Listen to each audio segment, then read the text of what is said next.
সবাইকে স্বাগত জানাচ্ছি। আমি ফিরোজ তোহা। শুরুতেই সংবাদ শিরোনাম জানিয়ে দেব এই মুহূর্তে হাতে পাওয়া সর্বশেষ গুরুত্বপূর্ণ আপডেট বাংলার সংবাদ। শুরুতেই থাকছে জাতিসংঘ অধিবেশন, নরেন্দ্র মোদীর সঙ্গে সাইডলাইনে বৈঠক করতে চান ডক্টর ইউনূস। চলতি মাসে জাতিসংঘের সাধারণ অধিবেশন চলাকালীন ভারতের প্রধানমন্ত্রী নরেন্দ্র মোদীর সঙ্গে সাইডলাইনে বৈঠক করতে চান বলে জানিয়েছেন বাংলাদেশের অন্তর্বর্তী সরকারের প্রধান উপদেষ্টা ডক্টর মোহাম্মদ ইউনূস।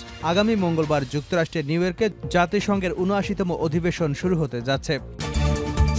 এবারে জানাবো, এখনও উদ্ধার হয়নি ১,৮৮৫টি অস্ত্র ও ৩ লাখ গোলাবারুদ। গত ৫ অগাস্ট ছাত্র জনতার অভ্যুত্থানে আওয়ামী লীগ সরকারের পতনের পর সারা দেশে বিক্ষুব্ধ জনতা বিভিন্ন থানায় অগ্নিসংযোগ ও হামলা চালিয়েছে। এর মধ্যে থানা ও ফাঁড়িতে হামলার পর অস্ত্র ও গোলাবারুদ লুট করে নেয় দুর্বৃত্তরা। ৩রা সেপ্টেম্বর ছিল সেই অস্ত্র গোলাবারুদ জমা দেওয়ার শেষ দিন। এরপর ৪ঠা সেপ্টেম্বর থেকে লুট হওয়া অবৈধ অস্ত্র উদ্ধারে অভিযান চালাচ্ছে যৌথ বাহিনী। জানাবো, এয়ার অ্যাম্বুলেন্স আনার চেষ্টা, যে কোনো সময় বিদেশ যাবেন খালেদা জিয়া। দীর্ঘদিন ধরে অসুস্থ বিএনপির চেয়ারপারসন খালেদা জিয়া। উন্নত চিকিৎসার জন্য তাকে বিদেশে নেবার প্রস্তুতি শুরু করেছে বিএনপি। মেডিকেল বোর্ড সায় দিলেই যুক্তরাষ্ট্র অথবা যুক্তরাজ্যে যাবেন তিনি। সেখানে তার লিভার প্রতিস্থাপন সহ জটিল চিকিৎসা করা হবে। এদিকে রাঘব বোয়ালদের বিরুদ্ধে আরও কঠোর ব্যবস্থা নেওয়া হবে, অর্থ উপদেষ্টার হুঁশিয়ারি। অর্থ উপদেষ্টা ডক্টর সালেউদ্দিন আহমেদ বলেছেন, আর্থিক খাতে রাঘব বোয়ালদের বিরুদ্ধে কঠোর ব্যবস্থা নেওয়া হচ্ছে। এটা আরও দৃশ্যমান হবে। দৃশ্যমান হলে সবকিছু আপনারা দেখতে পাবেন।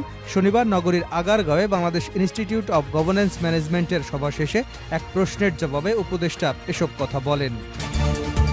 এবারে থাকছে, কোনো বিশেষ সুবিধায় নয়, আইনি প্রক্রিয়ায় মুক্ত হতে চান তারেক রহমান। বিএনপির ভারপ্রাপ্ত চেয়ারম্যান তারেক রহমান কোনো বিশেষ সুবিধায় নয়, আইনি প্রক্রিয়ায় মামলা থেকে মুক্ত হতে চান, এমনটাই জানিয়েছেন তার আইনজীবীরা। এছাড়া যথাসময়ে দেশে আসতে চান তিনি। এবং সর্বশেষ জানাবো আন্তর্জাতিক সংবাদ। এবার কড়া বার্তা দিলেন এরদোয়ান। তুরস্কের প্রেসিডেন্ট রিসেপ তাইপ এরদোয়ান শুক্রবার অধিকৃত পশ্চিম তীরে দখলদারিত্বের বিরুদ্ধে আয়োজিত এক বিক্ষোভ সমাবেশে ইসরায়েলের বর্বর হস্তক্ষেপের নিন্দা জানিয়েছে।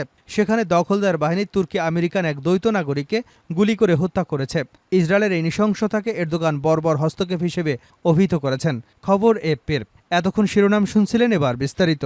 প্রিয় দর্শক, আপনি যদি এই চ্যানেলে নতুন হয়ে থাকেন, ভিডিওটি দেখতে দেখতে চ্যানেলটি সাবস্ক্রাইব করে আমাদের সঙ্গেই থাকুন।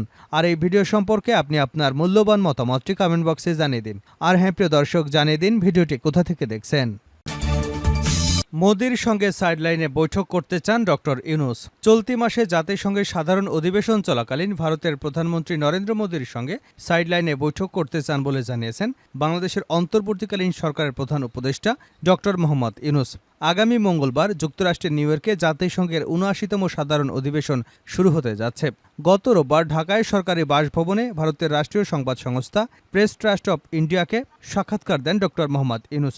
সাক্ষাৎকারে এসব মন্তব্য করেছেন অন্তর্বর্তী সরকারের প্রধান উপদেষ্টা।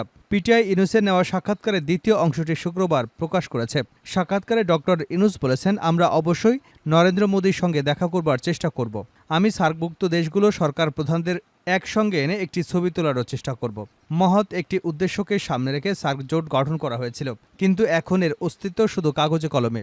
সার্কের কোনো কার্যকারিতা নেই। আমরা সার্কের নামই ভুলতে বসেছি। আমি সার্কের চেতনাকে পুনরুজ্জীবিত করতে চাই। জাতিসংঘের দেওয়া বক্তব্যের প্রাথমিক তালিকা অনুযায়ী ২৬শে সেপ্টেম্বর সাধারণ অধিবেশনে বক্তব্য রাখার কথা রয়েছে নরেন্দ্র মোদীর। যৌথ বাহিনীর অভিযান, এখনও উদ্ধার হয়নি ১,৮৮৫টি অস্ত্র, ৩ লাখ গোলাবারুদ। গত ৫ অগাস্ট ছাত্র জনতার অভ্যুত্থানে আওয়ামী সরকারের পতনের পর সারা দেশে বিক্ষুব্ধ জনতা বিভিন্ন থানায় অগ্নিসংযোগ ও হামলা চালিয়েছে।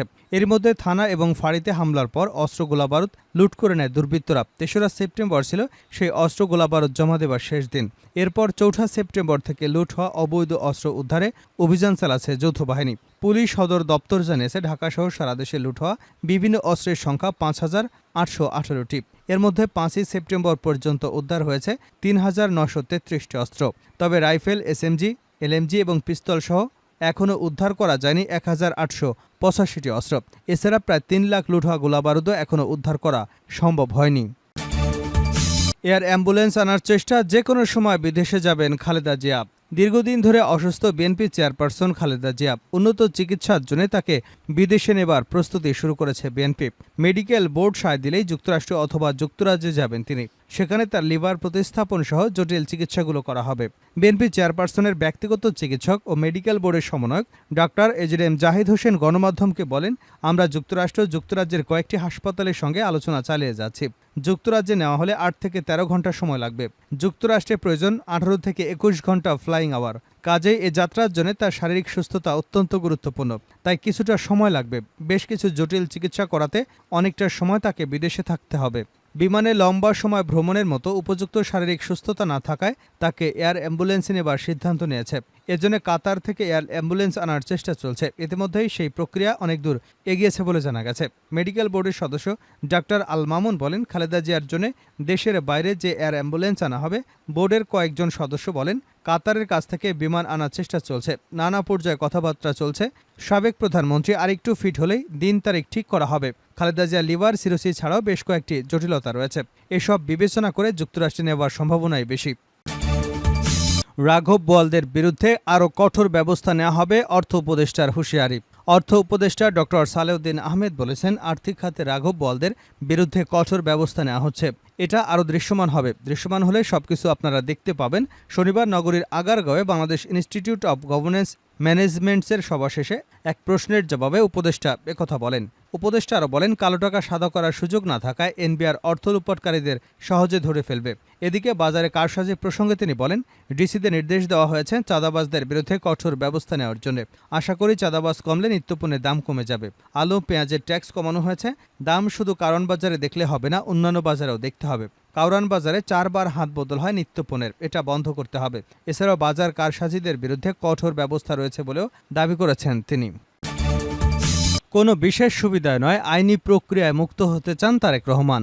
বিএনপির ভারপ্রাপ্ত চেয়ারম্যান তারেক রহমান কোনো বিশেষ সুবিধায় নয়, আইনি প্রক্রিয়ায় মামলা থেকে মুক্ত হতে চান বলে জানিয়েছেন তারই আইনজীবীরা। এছাড়া যথাসময়ে ফিরতে চান দেশে। এদিকে আইন বিশেষজ্ঞরা বলছেন, মামলা থেকে মুক্ত হতে দেশে ফিরে আদালতের দ্বারস্থ হতে হবে তারেক রহমানকে। তবে ন্যায় বিচারের স্বার্থে আদালতও বিশেষ ভূমিকা রাখতে পারে বলেও মনে করেন তারা। 5ই অগাস্ট ছাত্র জনতার আন্দোলনের মুখে পদত্যাগ করে ভারতে পালিয়ে যেতে বাধ্য হন প্রধানমন্ত্রী শেখ হাসিনা। পরদিন মুক্তি দেওয়া হয় 3 বারের সাবেক প্রধানমন্ত্রী বেগম খালেদা জিয়াকে। এরপর একে একে জামিনে জেল থেকে বের হন কারাবন্দী বিএনপি নেতারা। তবে দলটির ভারপ্রাপ্ত চেয়ারম্যান তারেক রহমানের মামলা নিয়ে তেমন কোনো অগ্রগতি নেই। গত 16 বছরে লন্ডনে অবস্থান করছেন তারেক রহমান। 111 এবং আওয়ামী লীগ সরকারের সময় তার বিরুদ্ধে অর্ধশতাধিক মামলা হয়। এর মধ্যে 21শে আগস্ট গ্রেনেড হামলা মামলায় যাবজ্জীবন কারাদণ্ডসহ 5টি মামলা দেওয়া হয় সাজা। রাজনৈতিক পট পরিবর্তনের পর তারেক রহমান কবে দেশে ফিরবেন সে প্রশ্ন উঠেছে এখন। আইনজীবী ব্যারিস্টার কায়সার কামাল বলেন, বিশেষ কোনো সুবিধা নয়, আইনি প্রক্রিয়ায় নির্দোষ প্রমাণ করে মামলা থেকে মুক্ত হয়ে দেশে ফিরতে চান তারেক রহমান। তিনি বলেন, তারেক রহমানের পাসপোর্ট নবায়ন করতে দেয়নি শেখ হাসিনা। তারেক রহমান আইনের প্রতি শ্রদ্ধাশীল, তিনি সংবিধানের প্রতি শ্রদ্ধাশীল। যে কারণে উনার বিরুদ্ধে যেসব মামলাগুলো রায় হয়েছে সেগুলো তিনি আইনগতভাবেই মোকাবেলা করবেন।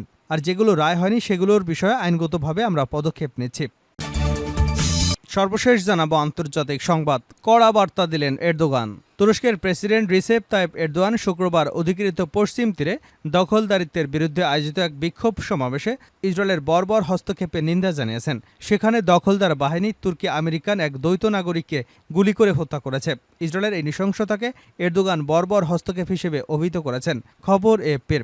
এরদোগান সামাজিক যোগাযোগ মাধ্যম এক্সে লিখেছেন, আমি পশ্চিম তীরে দখলদারিত্বের বিরুদ্ধে আয়োজিত বিক্ষোভ সমাবেশে ইসরায়েলের বর্বর হস্তক্ষেপের নিন্দা জানাই এবং ইসরায়েলি হামলায় নিহত আমাদের নাগরিক আইনুর ইজিপি আইগে রুহের মাগফিরাত কামনা করে। এর আগে বিবিসির প্রতিবেদনে বলা হয়, ইহুদি বসতি বাড়ানোর প্রতিবাদে পশ্চিম তীরের নাবলুসের কাছে বেইতে শহরে এক বিক্ষোভ কর্মসূচিতে ইসরায়েলি বাহিনী গুলি চালায়। এতে আয়শানুর এসগি নামের একজন তরুণী নিহত হন। স্থানীয় সংবাদ মাধ্যমের দাবি, ইসরায়েলি সেনাদের গুলিতে ওই 26 বছর বয়সী এইগি মারা গেছেন। শুক্রবারের এই কর্মসূচিতে অংশ নেওয়া একজন বিবিসিকে জানান, ফিলিপাইনপন্থী ইন্টারন্যাশনাল সলিডারিটি মুভমেন্টের হয়ে ওই দিন প্রথমবারের মতো বিক্ষোভে যোগ দিয়েছিলেন এই আইগি।